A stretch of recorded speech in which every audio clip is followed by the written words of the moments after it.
14 ఏళ్లు చంద్రబాబు నాయుడు గారి పాలన చూశారు. 3 సార్లు సీఎం గా కూడా పనిచేశారు. మరి మీకు మీ ఇంటికి ఏం చేశాడో మీరంతా ఆలోచిస్తే మహిళా సాధికారత కోసం డ్వాక్రా సంఘాలు, చేయూత, పసుపు కుంకుమ, షీ ఆటోలు, తల్లి బిడ్డ ఎక్స్ప్రెస్, బడికొస్తా సైకిళ్లు, చంద్రన్న పెళ్లి కానుక, దుల్హన్ పథకం, దీపం పథకం, వితంతు పెన్షన్లు, చంద్రన్న సంక్రాంతి కానుక, రంజాన్ తోఫా, క్రిస్మస్ కానుక, రైతుల కోసం రైతు రుణమాఫీ, ఎన్టీఆర్ జలసిరి, నీరు చెట్టు, పొలం పిలుస్తోంది, Annadata Sukhibhava, drip irrigation subsidy.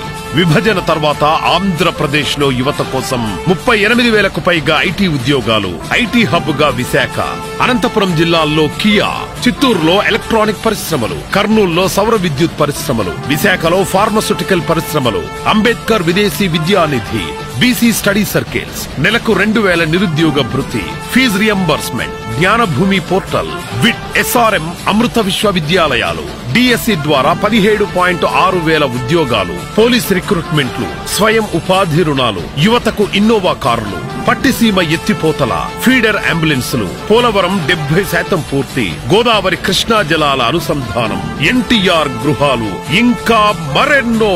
ఇది చంద్రబాబు పేరు చెప్తే గుర్తొచ్చేది.